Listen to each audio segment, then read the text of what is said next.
Renungan hari ini diambil dari Kolose 3. Di dalam Kolose 3 ini dikatakan bahwa hidup kita ini sebenarnya kita adalah orang-orang yang sudah mati. Hidup kita tersembunyi di dalam Kristus. Oleh karena itu, pikirkanlah perkara yang ada di atas. Nah, jika kita punya waktu untuk mengecek, kita perlu mengecek sebetulnya apa sih yang bikin kita takut, apa yang bikin kita khawatir, apa yang bikin kita tidak enak tidur di malam hari, apa yang bikin kita nggak tenang. Apakah hal-hal yang bersifat rohani, maksudnya tujuannya ilahi, atau hanya untuk memuaskan kedagingan kita? Saya mengerti bahwa mungkin ada di antara kita yang memang berjuang dan khawatir karena kebutuhan hidup.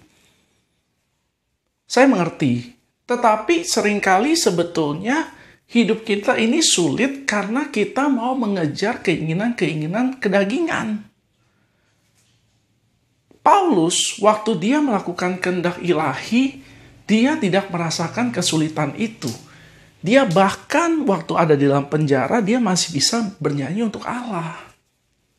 Tetapi jika kita hidupnya hanya dipusatkan untuk keinginan kedagingan kita, mungkin kita akan merasa hidup kita terlalu berat. Karena keinginan-keinginan kita banyak yang belum tercapai. Nah, ketika kita mulai memfokuskan hidup kita untuk menggenapi tujuan ilahi di dalam hidup kita, kita akan merasa bahwa hidup kita sebenarnya tidak sesulit yang kita pikir. Alasan kenapa kita perlu berhasil di dalam pekerjaan kita, dalam bisnis kita, dalam apapun yang kita lakukan, karena ini memuliakan Allah. Karena ketika kita menjadi orang yang berhasil, kita bisa memakai uangnya untuk memperbesar kerajaan Allah. Itu adalah tujuannya ilahi dan tujuan yang seharusnya dimiliki oleh setiap orang percaya.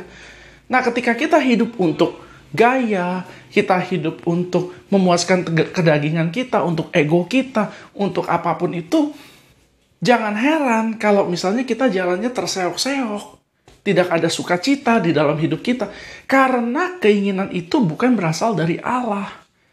Terus harus bagaimana? Sederhana, serahkanlah segala keinginan kita, segala ketakutan kita, segala kekhawatiran kita ke dalam tangan Tuhan, dan kita berdoa supaya kehendak Tuhan jadi di dalam hidup kita. Nah, ketika kita menjalani hidup, kita akan lihat, oh, semakin lama Tuhan mengarahkan saya untuk melakukan ini, berarti ini adalah kehendak yang saya harus lakukan.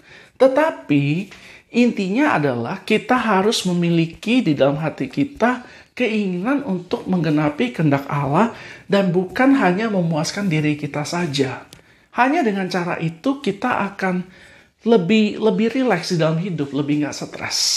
Itu aja dari saya, semoga diberkati. Haleluya. Amin.